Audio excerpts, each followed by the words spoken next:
जी, कुछ क्वेश्चन है आपका? सर आप ये पूछे सर, कल जो टॉपिक पढ़ा स्पेक्ट्रल सीरीज वाला, सर इसमें बस पंजाब टेक्स्ट बुक से ये फर्स्ट 2 पेजेस ही करने हैं सर, ये एटॉमिक हाँ जी। स्पेक्ट्रा। और सर हाँ, नेक्स्ट पे एक और टॉपिक है atomic spectrum of hydrogen, sir यही लिखा हुआ है। हाँ, सर अब यही सर ये करना है। एटॉमिक स्पेक्ट्रा भी करना है सर, जो मतलब इंट्रोडक्शन हाँ दिया हुआ जी, है।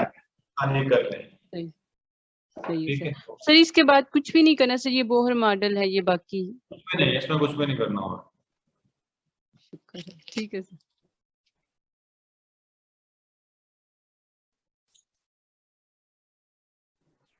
सर आपसे ये सवाल था कि हमारे जो एलएमएस का टेस्ट है उसमें काइनेटिक कोई एनर्जी वगैरह और बोर मॉडल से क्वेश्चन आए हुए थे, मतलब वो टॉपिक करने ही नहीं है, हमने सिर्फ जो फर्स्ट 2 पेजेस है वही करने हैं इस टॉपिक के। फर्स्ट टू भी करने हैं, क्योंकि आपके वहाँ पे मेंशन है लाइन स्पेक्ट्रम। जी जी ठीक है, तो हाइड्रोजन का जो एमिशन स्पेक्ट्रम और लाइन स्पेक्ट्रम होता है, सिर्फ फर्स्ट वही करना है। ठीक। तो जो डिस्कशन में सर आ जाएंगे उनको हम जरा डिस्कस कर लेंगे, चले एक नॉलेज ही सही उसको कर लेंगे, लेकिन आपने सिर्फ फॉलो करना पीएमसी को। ओके। अच्छा बच्चों, अब हम डिस्कशन स्टार्ट करते हैं।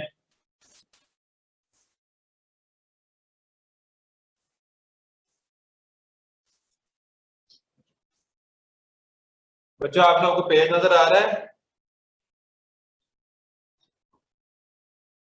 पेज क्लियर है आपको?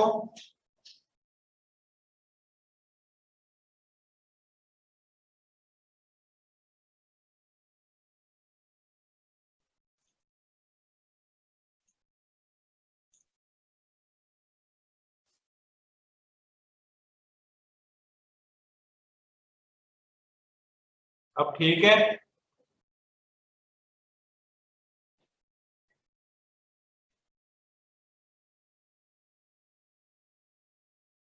ठीक है, ये ना लिखे हम इसके ऊपर सारे, मिटाए इसको, सारा भी लिख रहे हैं जो।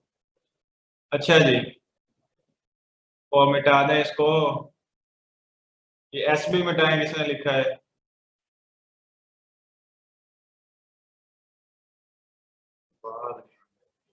क्वेश्चन नंबर 1 है जी, चलो क्रॉस नहीं लगाना, साइनो या इसको मिटे, यहाँ से रेस करें।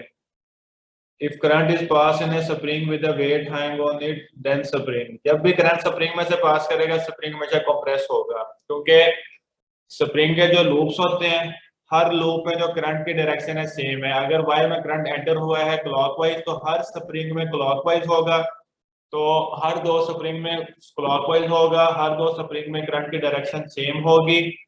अगर दो स्प्रिंग में या दो वायर्स में करंट की डायरेक्शन अगर सेम होती है तो वो एक दूसरे को अट्रैक्ट करते हैं। ठीक है, अट्रैक्ट करेंगे स्प्रिंग में तो कंप्रेशन प्रोड्यूस होगी, तो इस वजह से स्प्रिंग जो है कंप्रेस होगा।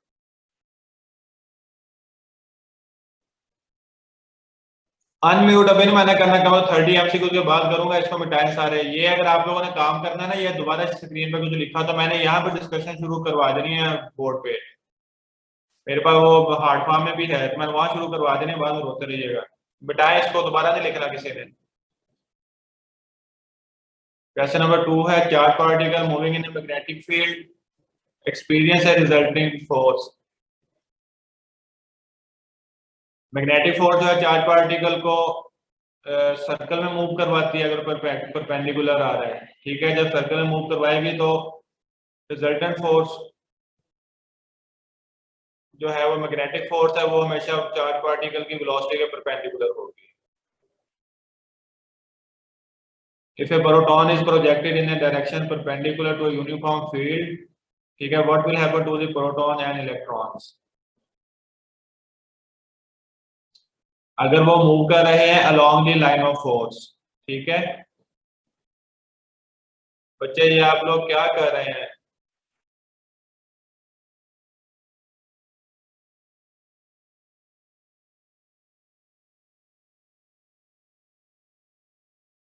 ये जिन्होंने स्क्रीन पे लिखा है मैं कह रहा हूँ ये मिटा दें मुझे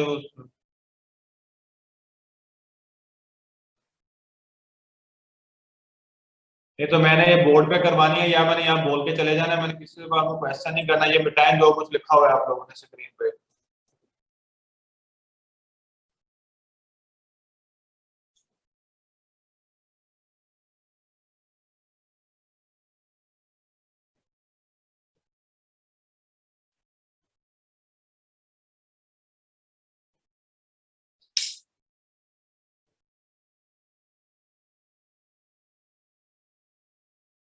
टाइम आप लोगों का जाया होना है, मैंने डिस्कशन दोबारा नहीं करवानी, आपका टाइम जाया हो रहा है, मैं आपको बता रहा हूँ। ये डिस्कशन मैंने दोबारा नहीं करवाई, ना ये दोबारा क्लास होनी है, ये भी बाद में आप लोगों के अपने बिहाफ पे होगा, इसको खुद ही पढ़े।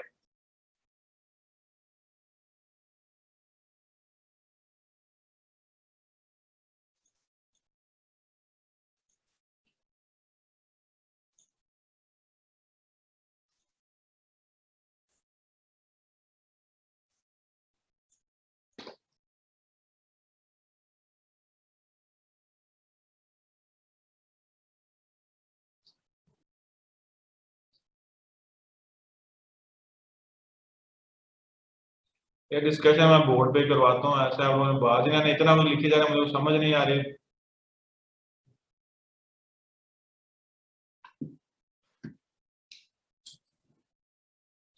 थर्ड का ऑप्शन बी है, पढ़े अब इसको।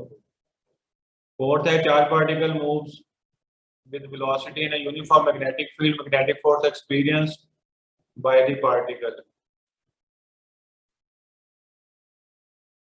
मैग्नेटिक फोर्स जो है एक्सपीरियंस बाय द पार्टिकल, इसमें ऑप्शन होगा डी, क्योंकि अगर मैग्नेटिक फील्ड और बी के दरमियान एंगल जीरो होगा या पैरेलल होंगे तो फोर्स है वो जीरो होगी। An electron enters the magnetic field above. What direction is the magnetic force acting on the charge when it enters? जब ये एंटर होगा, राइट हैंड रूल अप्लाई करें, magnetic field into the plane है, ठीक है, और B जो है उसके परपेंडिकुलर है, तो आप बी क्रॉस बी फाइंड करेंगे।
स्टूडेंट मेरी ये बात सुन लें, अगर आप में से किसी ने लिखा एहसान, अगर आप में से किसी ने लिखा, मैंने उसे रिमूव कर देना, मैं बता रहा हूँ। 30 MCQ के बाद मैं आप लोगों को मैं मौका दूंगा, अनम्यूट करूंगा, आप लोगों को क्वेश्चन कीजिएगा, और बाकी 30 के बाद इस तरह करेंगे, टाइम आपका भी जाया होना है, बाकी टाइम आपको नहीं मिलेगा, उसमें मेरा कोई लॉस नहीं है।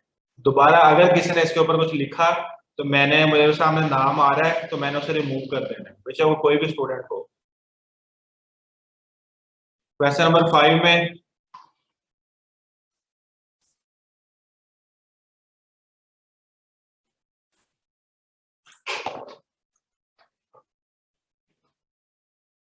क्वेश्चन नंबर 5 जो है, इसमें देखिए मैग्नेटिक फील्ड क्रॉस है, इलेक्ट्रॉन ऐसे आ रहा है, ठीक है, तो बी क्रॉस बी करना है। मैग्नेटिक फील्ड की डायरेक्शन इनटू द प्लेन है, और इलेक्ट्रॉन को आपने जो टेल्स मिलानी है, ये इलेक्ट्रॉन है, ठीक है, यानी कि मैग्नेटिक फील्ड इस तरह है, इलेक्ट्रॉन इस तरह आ रहा है, तो ये बी है, ये बी है। राइट हैंड रखेंगे आप, तो यहाँ पर बी क्रॉस बी में डायरेक्शन डाउनवर्ड आ रही है, ठीक है, लेकिन क्योंकि पार्टिकल इलेक्ट्रॉन है, उसका नेगेटिव चार्ज है, तो उसकी जो डायरेक्शन है मैग्नेटिक फोर्स की वो अपवर्ड हो जाएगी, तो इस पर जो फोर्स एक्सर्ट होगी वो अपवर्ड एक्सर्ट होगी। The force on a stationary charge inside a current carrying loop is zero. ये फोर्स का मतलब है मैग्नेटिक फोर्स, ठीक है। अगर वो स्टेशनरी है, V 0 है, तो मैग्नेटिक फोर्स अगेन 0 होगी। An electron enters a region where magnetic and electric field are mutually perpendicular, ठीक है। देखें, इलेक्ट्रिक फील्ड और मैग्नेटिक फील्ड म्यूचुअली परपेंडिकुलर होंगी, तो इसका मतलब है कि वो अनडिफ्लेक्टेड वहां से मूव कर जाएगा।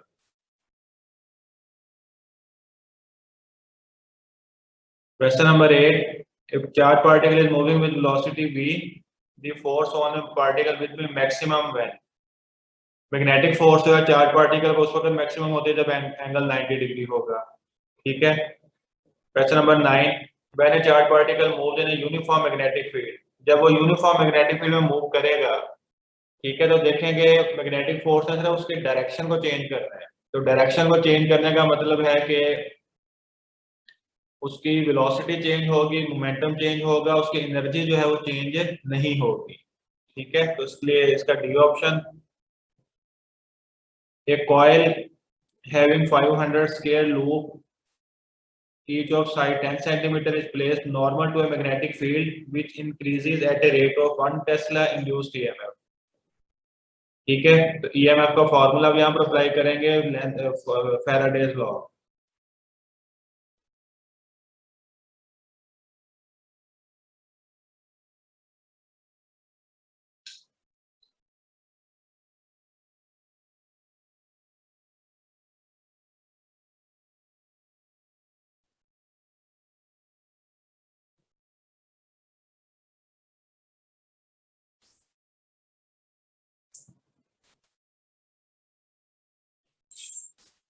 क्वेश्चन नंबर जो 10 है, इसमें जो EMF का फॉर्मूला है एन मैग्नीट्यूड फाइंड करना है, ठीक है। डेल्टा 5 की जगह आ जाएगा VA/T, ठीक है। एन की वैल्यू है 500, एरिया जो है 10 सेंटीमीटर है, ठीक है, 10⁻⁻², और V/T जो है ना, ये उसने बेसिकली बताया है 1 टेस्ला, ये 1 पीस हो जाएगा।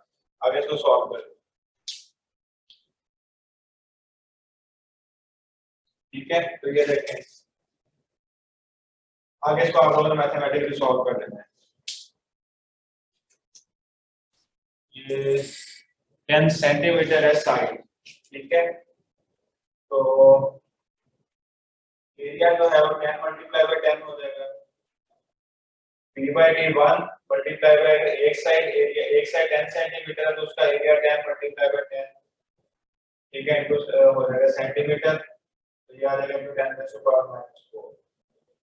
ये तो यहाँ से हमने एरिया फाइंड कर लेना है। Question number 11.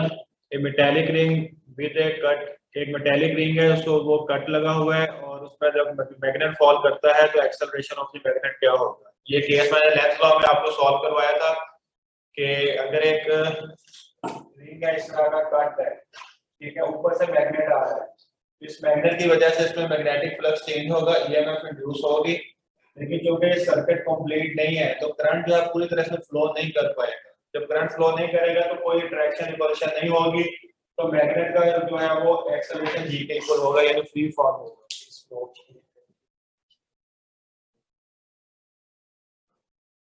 बाकी मैं समझ नहीं आ रहा।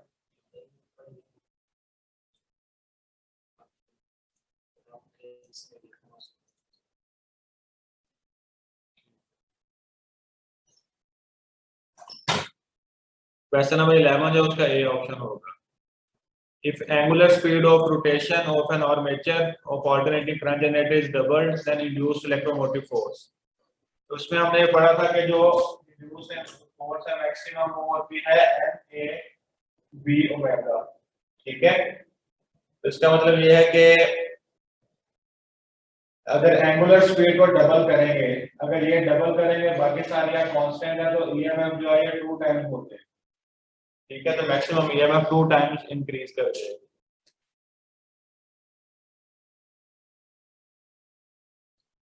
A transformer is used to light 140 watt 24 volt lamp from 240 volt AC mains. The current in the main cable is 0.7 ampere. The efficiency of the transformer. Efficiency होती है output over input, ठीक है। अब देखें यहाँ पर वोल्टेज गिवन है, तो जो वोल्टेज अप्लाई किए जाते हैं वो प्राइमरी होते हैं, और जो वो यूटिलाइज करता है वो सेकेंडरी होते हैं। ठीक है, इससे आप इसको सॉल्व करें। ये 24 वोल्ट लैंप जो है इसको ये चलाता है 240 वोल्ट एसी के साथ। इसका मतलब ये 240 जो है ये उसकी इनपुट है। ठीक है,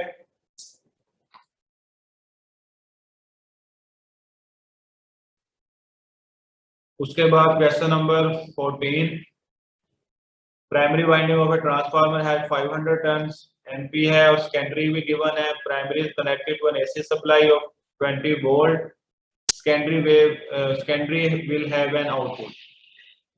तो आउटपुट पे यानी हमें वोल्टेज फाइंड करना है। NP over NS is equal to VP over VS।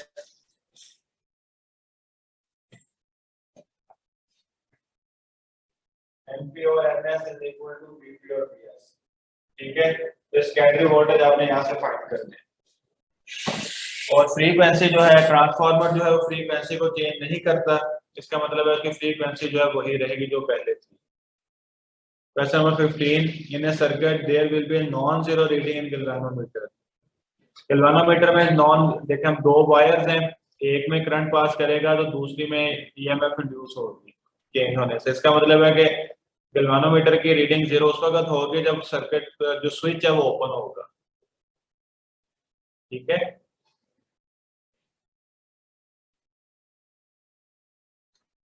D option में ये मतलब है कि जैसे आप उसको ओपन करेंगे, जस्ट ओपन करेंगे, ठीक है, galvanometer की डिफ्लेक्शन जो है जीरो हो जाएगी। या जस्ट क्लोज करेंगे, जस्ट का मतलब ये है उसको करंट को फ्लो करने के लिए थोड़ा सा टाइम लगता है, कोई 0 माइक्रो सेकंड, नैनो सेकंड, कोई टाइम लगता है। तो वो जस्ट का ये मतलब है कि फौरी तौर पर उसमें galvanometer की जो डिफ्लेक्शन है वो नहीं होगी, इस वजह से डी ऑप्शन है। 16 में ट्रांसफार्मर है, नंबर ऑफ टर्न्स गिवन है, 220 वोल्ट भी गिवन है, रेशियो ऑफ प्राइमरी करंट हमने फाइंड करना है। ट्रांसफार्मर का वही फॉर्मूला बार बार अप्लाई हो रहा है। ठीक है, अगर आप इसको यहाँ पे करंट के साथ देखें तो करंट होगा I S over I। ठीक है, ये इक्वेशन है ट्रांसफार्मर की जिससे आपने सबको सॉल्व करना है। अब देखें इसमें नंबर ऑफ टर्न जो है वो दो हैं, प्राइमरी और सेकेंडरी दोनों दिए हुए हैं, इस वजह से आपने NP और NS is equal to IS और IP करना है। वो 4 और 5 है, ये 5 और 4 हो जाएगा। क्यों है?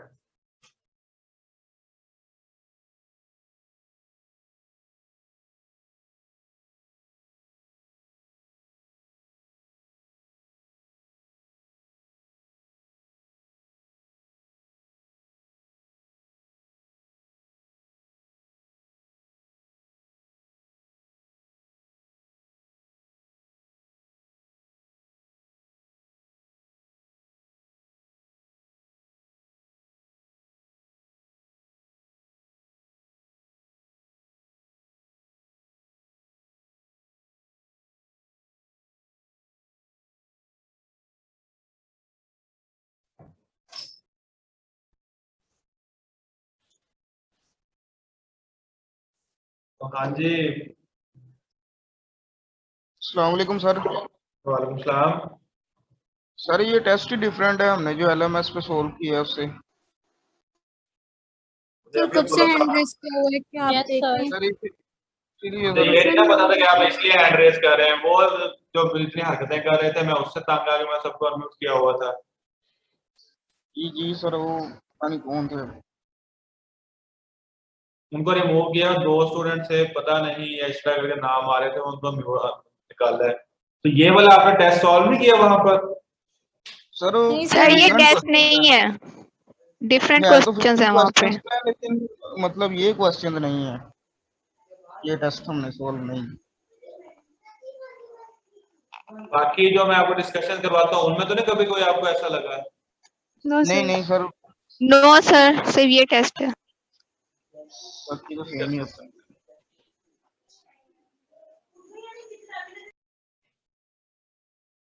ये दोबारा देख लेना था, कंफर्म है आप लोगों को? यस सर, अटेम्प्ट किया है, Yes, ये sir. क्वेश्चंस नहीं है।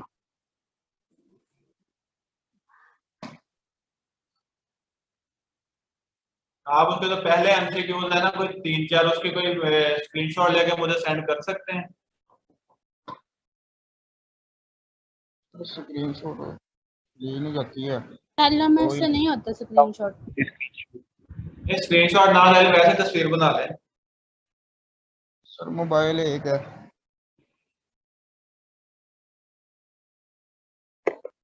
सर अभी भेजने? अभी भेजे तो मुझे। सर आप इतनी देर क्वेश्चन 13 तो समझा रहे हैं, उसमें अनडिफ्लेक्टेड क्यों है ये जो अभी आपने करवाया? 1 मिनट ठहरे यार, मुझे आपने इसमें स्पीकर में डाला है, मुझे तो वो टेस्ट तो सेंड करें। सर मैं पहला क्वेश्चन पढ़ दूं वैसे? हाँ पढ़े दो। सर पहला क्वेश्चन है, a charged particle is moving along X axis in a magnetic field along the Y axis, the direction of magnetic force acting on it is. आगे ऑप्शन है सर, वाई ये पहला एमसीक्यू है। जी sir. यार ये कैसे पॉसिबल हो सकता है? मैं दूसरा भी पढ़ देता हूँ। यानी ये वाला पहला सर, मैंने- एमसीक्यू है। जी सर। सर मैंने आपको सेंड किया है उसकी पिक एमसीक्यू की। अच्छा ये जी काम हो गया, हालांकि पहले भी यही वाले लेके आता हूँ, क्या इशू आया?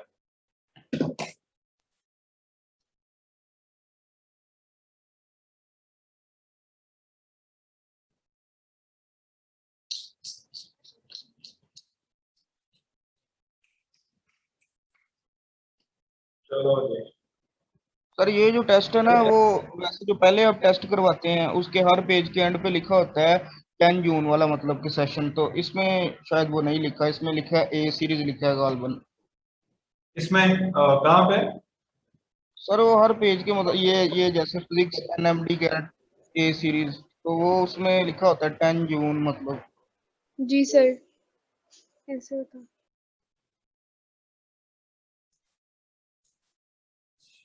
चलें यार, मैं अब फिर हेड ऑफिस से पूछता हूँ, मुझे टेस्ट दे दिया उन्होंने। ठीक है। हाँ वो कौन सा क्वेश्चन आप पूछ रहे थे, वो किसने पूछा था? भूल गया। सर क्वेश्चन नंबर 13 अनडिफ्लेक्टेड क्यों है? अनडिफ्लेक्टेड वाला किधर है?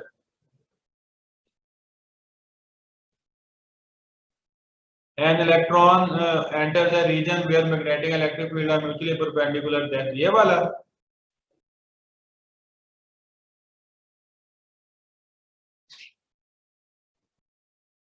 यही वाला पूछ रहे हैं आप? Yes sir. अनडिफ्लेक्ट इस तरह होगा, दोनों फील्ड एक दूसरे के परपेंडिकुलर है, दोनों फील्ड्स का मैग्नीट्यूड जो है वो एक दूसरे के इक्वल होगा। QE is equal to QBB sin theta sin 90, तो QE is equal to QBB आ जाएगा। ठीक है, तो यहाँ से आप जो स्पीड फाइंड करेंगे वो आएगी E over B। तो E over B का मतलब ये है कि ये वेलोसिटी सिलेक्टर का कॉन्सेप्ट आ जाता है कि चार्ज पार्टिकल जब मूव करेगा तो दोनों फील्ड्स का मैग्नीट्यूड जो है वो एक दूसरे के इक्वल होगा, तो ये इलेक्ट्रिक और मैग्नेटिक फील्ड का चार्ज पार्टिकल पे कोई इफेक्ट नहीं होगा। तो वेलोसिटी सिलेक्टर का कॉन्सेप्ट यहाँ पे बन जाएगा। इस वजह से यहाँ पे उन्होंने बताया तो नहीं कि मैग्नीट्यूड सेम होगा दोनों का। जी सर, अगर वैसे परपेंडिकुलर नहीं, ये देखें, एक क्वेश्चन जो है ना ये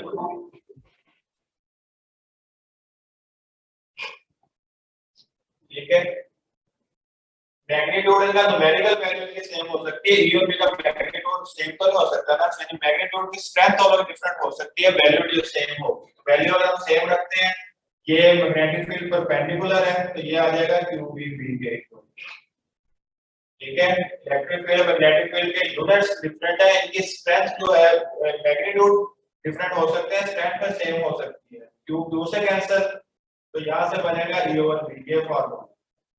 तो ये फार्मूला बेसिकली वेलोसिटी सिलेक्टर का होता है, ये उसका कल बनता है जब स्टैंडर्ड केस में हाँ सर जी। इसमें कैसे पता चलता है कि मतलब वो अनडिफ्लेक्टेड गया है, पार्टिकल अनडिफ्लेक्टेड हो? E और B की वैल्यू को आप सॉल्व करें, ठीक है, E और B की जो वैल्यू आएगी ना, E और B का जो मैग्नेटिक फील्ड की वैल्यू को सॉल्व करेंगे तो जो आंसर आएगा, अगर वो वेलोसिटी उसकी होगी ना तो अनडिफ्लेक्टेडली मूव करेगा, और कंडीशन वो वाली है। सर क्वेश्चन 9 में मोमेंटम वेलोसिटी की वजह से चेंज हो रहा है। एक मिनट बच्चे, एक मिनट ठहरिएगा। ये बात समझ आई अहमद इसकी? सर लेकिन इसमें अभी हमें वैल्यूज तो नहीं दी हुई, हम ये खाली स्टेटमेंट से कैसे पता लग सकता है सर? यार आपने स्टेटमेंट से आपको इस तरह पता लगेगा ना, ये कंडीशन है Q is equal to Q B sine theta, ठीक है ना, ये इसकी जनरल इक्वेशन है, इससे आपको पता चलेगा साइन 91 आ जाएगा, दोनों फील्ड को आप इक्वल रख के बी की वैल्यू को फाइंड करेंगे, ठीक है, तो E और B आएगा। अगर इस वेलोसिटी से वो मूव करेगा ना, इस वेलोसिटी से, तब वो अनडिफ्लेक्टेडली मूव करेगा। अच्छा हम इससे इसके स्टैंडर्ड अलावा इसके अलावा ABC में से कोई ऑप्शन बनेगा नहीं, ठीक है, ये देखें it will always move in the direction of B, bound में मूव करेगा, डायरेक्शन ऑफ बी मूव करेगा नहीं, सर्कल में मूव करेगा। अगर मैग्नेटिक फील्ड देखें it will always move in the direction of E, अकेले डायरेक्शन ऑफ ई में भी मूव नहीं कर सकता कि मैग्नेटिक फील्ड जो मैग्नेटिक फील्ड 90 डिग्री बना रही है तो वो एक्ट लाजमी करेगी। और दूसरा तीसरा it will possess circular motion, ये भी नहीं हो सकता क्योंकि इलेक्ट्रिक फील्ड भी मौजूद है, तो ये तीनों ऑप्शन हो नहीं सकते, तो चौथा ही बनता है डी। उसकी स्टैंडर्ड कंडीशन ये वाली है, इसलिए डेल्टा ऑप्शन है इसका। बात समझ आई आपको? सर अगर बीटा ऑप्शन में विल की बजाय कैन लिखा होता, it can move in the direction of E, नहीं फिर भी नहीं बनता, या जब मैग्नेटिक फील्ड परपेंडिकुलर है। असल में ये स्टेटमेंट जो है ना, स्टेटमेंट जो है कंफ्यूजिंग जरूर है क्योंकि इलेक्ट्रिक और मैग्नेटिक फील्ड जो है वो परपेंडिकुलर है, लेकिन चार्ज की अपनी जो वेलोसिटी है वो क्या है, ठीक है, वो यही केस है कि जब दोनों एक दूसरे के परपेंडिकुलर होंगे, ठीक है, इलेक्ट्रिक और मैग्नेटिक फील्ड, तब चार्ज पार्टिकल जो है ना वो अनडिफ्लेक्टेडली मूव कर सकता है।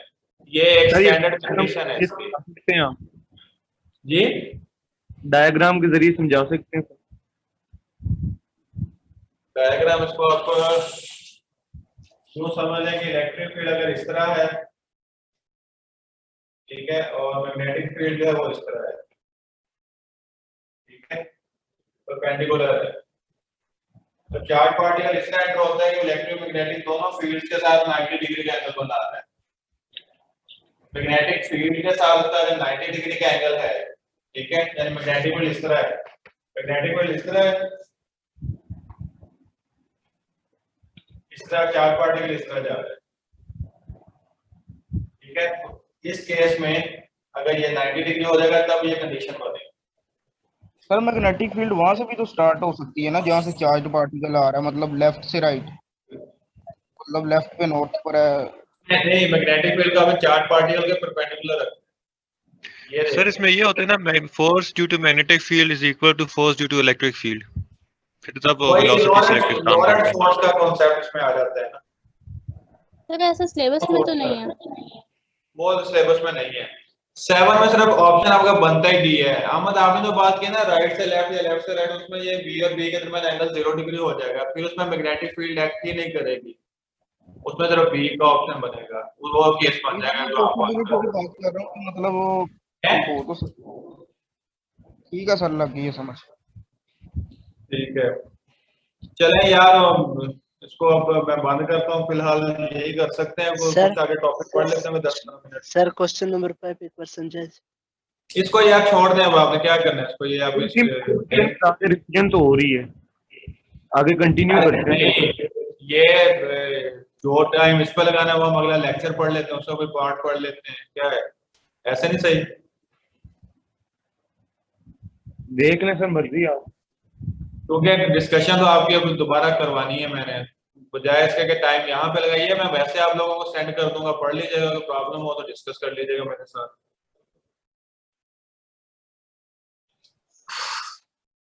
सर वैसे अगर वेलोसिटी चेंज होगी तो मोमेंटम चेंज होगा? हाँ जी, क्योंकि मोमेंटम जो है ना वो mv मास और वेलोसिटी के इक्वल है, तो अगर वेलोसिटी चेंज होगी तो मोमेंटम चेंज होगा।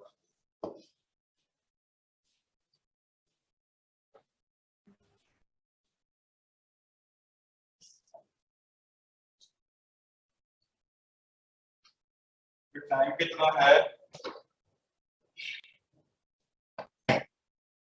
15-20 मिनट है, तो interaction of radiation with matter में पढ़ लेते हैं, कोई बेसिक चीजें डिस्कस करते हैं। फोटोन है,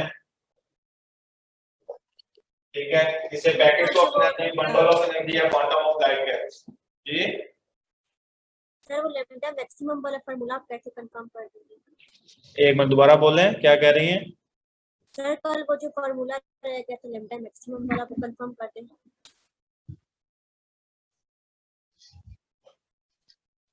कल वाला फार्मूला भी कर लेंगे, उसको डिस्कस। आप लोगों के ग्रुप में एक कुछ आया नहीं है, एक लिस्ट इन सबसे रेलेवेंट,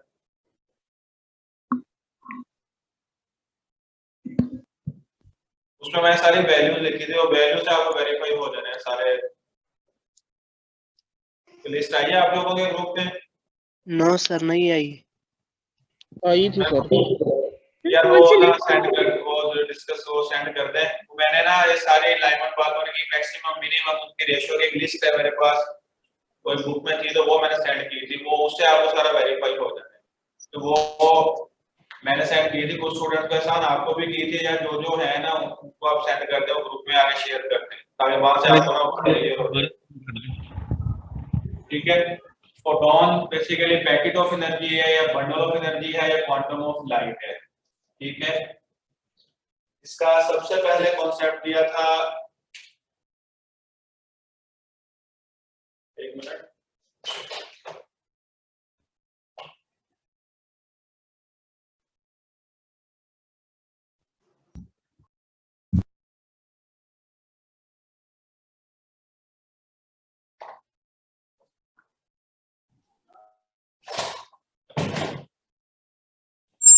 फोटोन बेसिकली बच्चे बंडल ऑफ एनर्जी है या पैकेट ऑफ एनर्जी कहते हैं इसको। ठीक है, इसका सबसे पहला कॉन्सेप्ट ये था मैक्स प्लैंक ने। मैक्स प्लैंक ने ये कहा था कि लाइट है वो कंटीन्यूअस नहीं है। ठीक है, कंटीन्यूअस का मतलब है कि ये इस तरह लाइट इस तरह कंटीन्यूअस नहीं मूव करते, बल्कि छोटे-छोटे ग्रेनुअल नेचर है लाइट की। ग्रेनुअल मतलब छोटे-छोटे दानों की फॉर्म में है। ये छोटे-छोटे जो ग्रेनुअल नेचर है, इसको मैक्स प्लैंक ने कहा था कि ये बंडल्स ऑफ एनर्जी या पैकेट्स ऑफ एनर्जी है। ठीक है, which can not be bundles of energy है। और इसके इस आइडिया को फर्दर एक्सटेंड किया था फिर आकर आइंस्टाइन ने पैकेट्स ऑफ एनर्जी या क्वांटा को फोटोन का नाम दिया था। ठीक है, आइंस्टाइन ने फोटोन का नाम दिया था और इनकी जो एनर्जी है E = hf है। इसका मतलब है फोटोन की जो एनर्जी ऑफ फ्रीक्वेंसी के डायरेक्टली प्रोपोर्शनल है। h जो है ये प्लांक कांस्टेंट है, इसकी वैल्यू 6.63 × 10⁻³ जूल सेकंड है। जूल सेकंड एंगुलर मोमेंटम का यूनिट है, तो h का जो यूनिट है वो एंगुलर मोमेंटम है। ठीक है, इसका मतलब है ये E जो है ये यूनिवर्सल कांस्टेंट है, तो E जो है डायरेक्टली h यूनिवर्सल कांस्टेंट है, तो एनर्जी जो है वो फ्रीक्वेंसी के डायरेक्टली प्रोपोर्शनल है। ठीक है, अब यहां से हम ये फार्मूला देखते हैं। E = hf है, E = f जो है c/λ h प्लांक कांस्टेंट है, c स्पीड ऑफ लाइट है। जो भी फोटोन है उसकी जो स्पीड है स्पीड ऑफ लाइट होती है वैक्यूम में। ठीक है, और उसके अलावा E = pc, ये तीन फार्मूले हैं एनर्जी के। यहाँ पर p जो है वो मोमेंटम है और c स्पीड ऑफ लाइट है, तो इसका मतलब ये है जो कल मैंने आपको बताया था E डायरेक्टली प्रोपोर्शनल है फ्रीक्वेंसी के, मोमेंटम के, और एनर्जी जो डायरेक्टली प्रोपोर्शनल है वो फ्रीक्वेंसी के। ठीक है, उसके बाद फर्दर ये रिसर्च हुई थी तो पता चला था कि जो ये लाइट है कोई भी जो एटॉमिक लेवल पे जो चीजें हैं ना इनकी डुअल नेचर होती है। डुअल नेचर का मतलब ये है कि इनकी वेव नेचर भी है, जब ये मूव करते हैं तो ये वेव की तरह दिखाई देते हैं, जब ये कोलाइड करते हैं तो पार्टिकल की तरह ये कोलाइड है ना बिहेव करते हैं।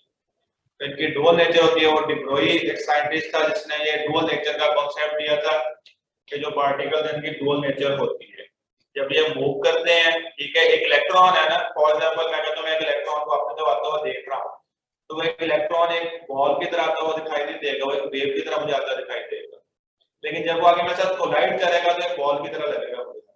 ठीक है, तो ये इसकी डुअल नेचर होती है। और इसके अलावा तीन इनके interaction of radiation with matter के तीन वो इफेक्ट्स थे, फोटोइलेक्ट्रिक इफेक्ट, कॉम्पैक्ट इफेक्ट और पेयर प्रोडक्शन। ठीक है, जिन्होंने रिवील किया था कि इनकी वेव नेचर एग्जिस्ट करती है, वेव नेचर होती है। ठीक है,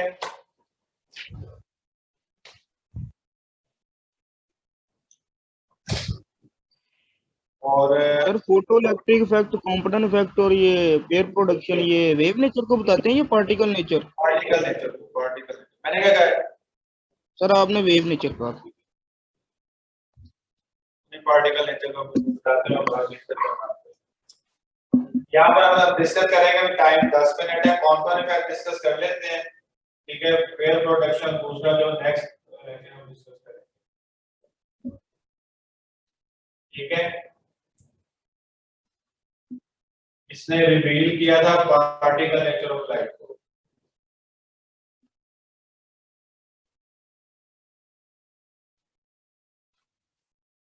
लाइट से मुराद फोटॉन्स। ठीक है,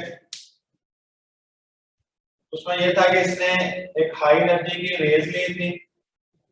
ठीक है, इनकी वेवलेंथ लैम्डा, इनकी एनर्जी की फ्रीक्वेंसी है। ठीक है, और सामने कोई एक मटेरियल पड़ा है ग्रेफाइट का। ग्रेफाइट का जो लूजली बाउंड इलेक्ट्रॉन था ना, लूजली बाउंड इलेक्ट्रॉन जो वैलेंस इलेक्ट्रॉन होता है। ठीक है, ये बेसिकली जो उसने रेज ली थी ना, ये बेसिकली एक्स रेज थी। ठीक है, क्योंकि इनकी एनर्जी बहुत ज्यादा, वेवलेंथ स्मॉल होती है, तो वेवलेंथ स्मॉल लेने का मतलब है कि वो इलेक्ट्रॉन के साथ कोलाइड करे। जब वो वेवलेंथ का इसका साइज इलेक्ट्रॉन का साइज के इक्वल होगा तब जाके वो इलेक्ट्रॉन से कोलाइड करेगी, बड़ी होगी तो एटम से टकराएगी। इस वजह से उसने एक्स रेज को यूज किया था, हाई एनर्जी वाली और स्मॉलर वेवलेंथ वाली। ये जो लूजली बाउंड इलेक्ट्रॉन था ना, उसके साथ ये कोलाइड की टकराई है। टकराने के बाद ये स्कैटर होने के बाद कुछ इस तरह का फिनोमेना बना। ठीक है, स्ट्रेट लाइन में जाने की बजाय इस तरफ को गई है और इलेक्ट्रॉन जो है इस एनर्जी के बाद इस डायरेक्शन में मूव कर गया। अब ये देखें, पहले उसकी वेवलेंथ जो थी ये वाली थी, टकराने के बाद वेवलेंथ ये वाली हो गई। इसका मतलब है वेवलेंथ जो है वो भी चेंज हुई। अगर वेवलेंथ चेंज हुई तो एनर्जी भी चेंज हुई, गैस का मतलब है चेंज हुई, तो फ्रीक्वेंसी भी चेंज हुई। ठीक है, यहाँ से इसका एंगल बना थीटा, इसका एंगल बना फाई है, दो एंगल बने। इलेक्ट्रॉन भी मूव किया, इलेक्ट्रॉन इसलिए मूव किया कि जब ये टकराई है ना इलेक्ट्रॉन के साथ, इन्होंने इलेक्ट्रॉन को अपनी एनर्जी और मोमेंटम दोनों चीजें कन्वर्ट की है, पार्टली कन्वर्ट की है। यानी कुछ हिस्सा मोमेंटम एनर्जी का उसको कन्वर्ट कर दिया इलेक्ट्रॉन को, इलेक्ट्रॉन की एनर्जी मोमेंटम इंक्रीज करके इलेक्ट्रॉन जो इस डायरेक्शन में मूव किया, दोनों इन ऑपोजिट टाइप डायरेक्शन में इसलिए मूव किया है कि law of conservation of momentum को ओबे करे। इस वजह से ये दोनों इस डायरेक्शन में, एक उधर की तरफ या इधर की तरफ गया है, ऑपोजिट डायरेक्शन टाइप में ये मूव इसलिए किया कि law of conservation of momentum और एनर्जी जो है वो, और law of conservation of momentum जो है वो यहाँ पे वैलिड रहेगा। ठीक है, तो कौन सा ये लिखा था ये सर, वो नेट का इशू हो गया था, मुझे समझ नहीं आई शुरू से कि ये एक्सरे ने कहाँ बम्बार्ड किया है। आगे कोई ग्रेफाइट का कोई मटेरियल पड़ा है। ठीक है, उसके जो एक्सरे को फॉल किया, एक्सरे टकराई है लूजली बाउंड इलेक्ट्रॉन से, जो वैलेंस शेल का इलेक्ट्रॉन है। ये एक्सरे वैलेंस शेल के इलेक्ट्रॉन से टकराई है, टकराकर स्कैटर हुई है। ठीक है, स्कैटर है, ये भी स्कैटर हुई है, इलेक्ट्रॉन भी स्कैटर हुआ है। इलेक्ट्रॉन इसलिए स्कैटर हुआ है कि जब ये एक्सरे इलेक्ट्रॉन से टकराई, इन्होंने अपनी एनर्जी और मोमेंटम का कुछ हिस्सा इलेक्ट्रॉन को ट्रांसफर किया और ये इलेक्ट्रॉन इस तरफ को मूव किया, एक्सरे इस तरफ को मूव किया। दोनों ऑपोजिट डायरेक्शन में मूव इसलिए किए कि इनके दरमियान ये law of conservation of momentum को ओबे करना चाहते थे। ठीक है, तो इसका मतलब ये हुआ कोलाइड करने के बाद वेवलेंथ जो है वो इंक्रीज कर जाएगी। ठीक है, एनर्जी जो है वो डिक्रीज कर गई और मोमेंटम जो है वो भी डिक्रीज कर गई।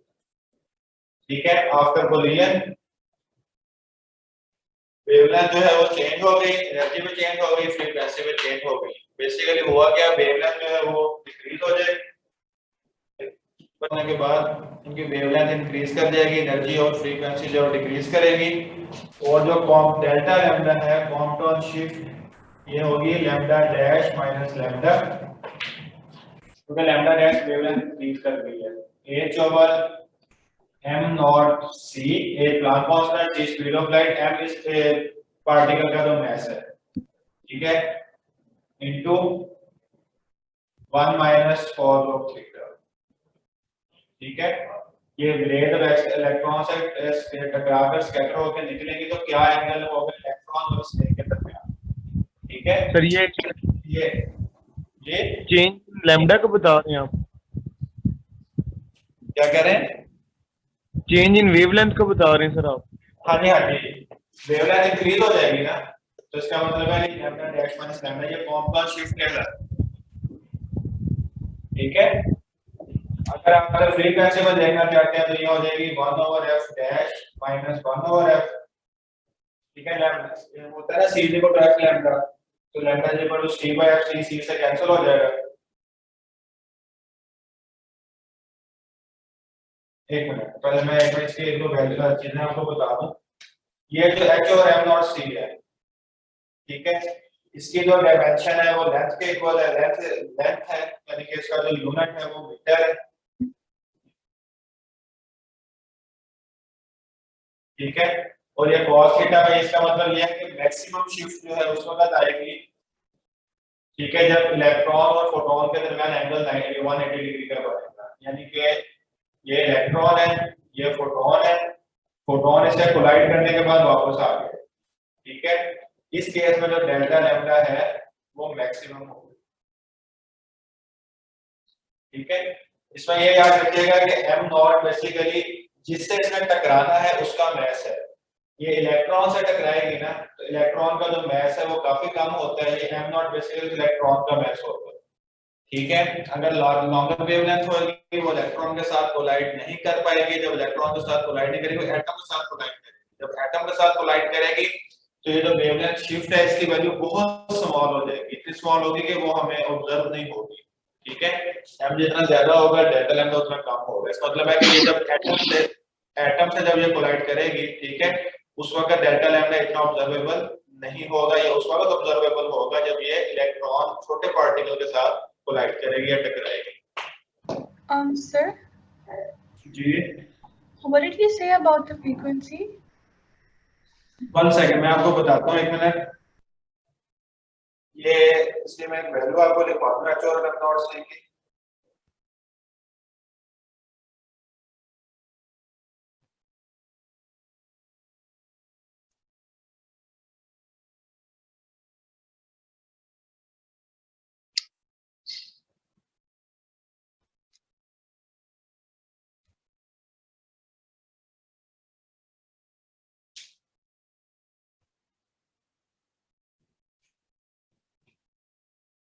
ठीक है, और इस m नॉट c की जो वैल्यू है इसकी वैल्यू है 2.43 into 10 raised to power minus 12 metre, ठीक है। अच्छा एक मिनट मैं आपको बताता हूँ, ये जरा ये इसकी वैल्यू, इसका फॉर्मूला, ये चीजें आप लोगों ने याद रखनी है। तो डेल्टा लैम्डा आपने किसके लिए मैक्सिमम कहा था? क्या चीज? डेल्टा लैम्डा आपने किस केस में मैक्सिमम कहा था?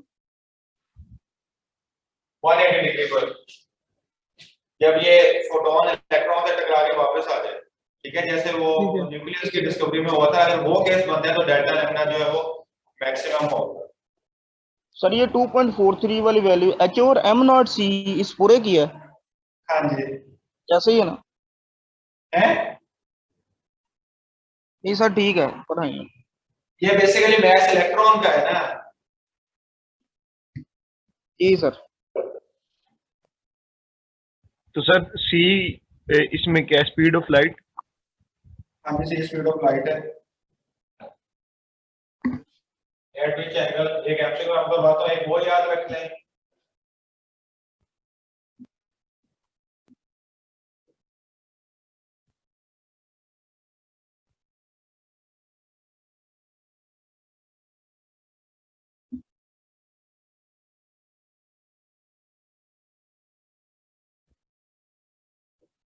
इसमें 2-3 पॉइंट्स आपको फर्दर क्लियर हो जाएंगे। इसका मुझे आंसर बताएं।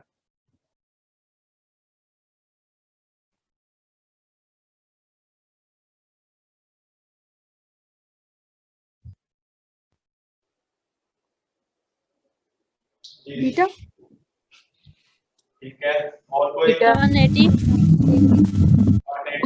और सर बीटा ठीक है,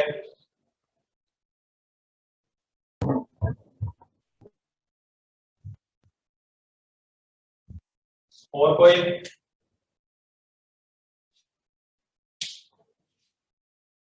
आप लोग बताएं क्या प्रोग्रेस का।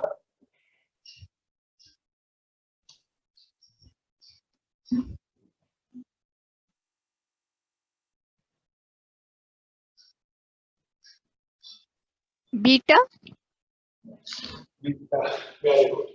देखें ये एक कॉम्पन शिफ्ट है, इसमें 2 पॉइंट्स आपको मैंने यहाँ पे क्लियर करने हैं। एक ये कॉम्पन वेवलेंथ, ठीक है बच्चे, ये जो है ना ये कहलाती है कॉम्पन शिफ्ट, ठीक है, और एच और एम नॉट से जो ये कॉम्पन वेवलेंथ कहलाता है।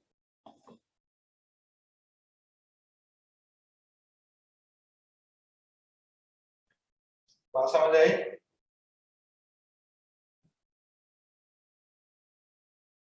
तो मुझे समझ गया कि 180 पे मैक्सिमम कैसे होगा, क्योंकि 180 पे तो cos थीटा -1 होता है ना, तो 1 - 1 0 हो जाएगा वो तो। क्या हो गया, कॉल 180 माइनस है ना, ये माइनस और ये माइनस प्लस नहीं हो जाएंगे, ये अच्छा माइनस हाँ, का 2 साइन ठीक है ठीक है ठीक है है। ना, और ये वाला जो फैक्टर है ये है कॉम्पाउंड वेवलेंथ। ये दो चीजें याद रखिएगा, कॉम्पाउंड शिफ्ट और कॉम्पाउंड वेवलेंथ, ठीक है, तो ये दोनों इक्वल होंगे 90 डिग्री पर। जब cos 90 होगा cos 91, तो ये h और m naught c is equal to delta lambda लगेगा। ये आपकी बुक की एक लाइन है, जिस तरह एमसीक्यू मैंने इसलिए करवाया कि आपको h और m नॉट c और डेल्टा लैम्डा में फर्क पता चलेगा, कॉम्पाउंड शिफ्ट क्या कॉम्पाउंड वेवलेंथ क्या है, ठीक है। अब मैं आपको एक फ्रीक्वेंसी का जो फॉर्मूला लिखने लगा था मैं वो आपको साथ बता देता हूं। बच्चे ये बात क्लियर होगी आप लोगों को? सर रिपीट कर देंगे। जा रहा है इलेक्ट्रॉन सर मतलब कि इक्वेशन ये बनेगी, Compton shift is equal to Compton wavelength into 1 - cos theta. असल में यही बनती है ना थ्योरेटिकल। सही है, Compton shift is equal to, ये Compton shift basically lambda dash minus lambda है, ठीक है। Compton shift is equal to Compton wavelength into 1 - cos of theta, ये भी ठीक है। फ्रीक्वेंसी का ये था, ये c कॉमन आएगा 1/f डैश माइनस 1/f, ठीक है। जब मैं इसको डायरेक्ट लिख देता हूं, बाकी सॉल्व आप खुद कीजिएगा। ये आ जाएगा h over m naught c square into 1 - cos of theta. ये फ्रीक्वेंसी का बनेगा, क्योंकि c और f है ना, तो c कॉमन आ गया, उधर जाके मल्टीप्लाई होके c स्क्वायर हो जाएगा। तो h over m naught c square का भी अगर आप यूनिट देखेंगे वो यही रहेगा यूनिट उसका, क्योंकि h का यूनिट जूल सेकंड है और m नॉट c स्क्वायर जो ये बेसिकली एनर्जी है, तो एनर्जी का यूनिट खुद भी जूल होता है। सर सी कॉमन कैसे लिया? ये सी कॉमन कैसे लिया सर आप? थोड़ा लैम्डा होता है c over f, lambda dash है c ओवर f डैश है माइनस c ओवर f, तो यहां से c कॉमन निकल आएगा। बात समझ आई है? हाँ जी सर। सर 180 मतलब कि इलेक्ट्रॉन पीछे जा रहा है। कल हम इसको वहां मल्टीप्लाई हो रहा है, उधर जाके डिवाइड हो जाएगा। कल हम इंशाल्लाह इसके देखता हूं मैं डिस्कशन, अगर मुझे आज मिली वो मैं पता करता हूं तो कल डिस्कशन करेंगे, नहीं तो कल ये वाला टॉपिक हम पूरा करेंगे, ठीक है। ओके, इसको आपने पढ़ लेना अच्छी तरह। ओके बच्चों, अल्लाह हाफिज।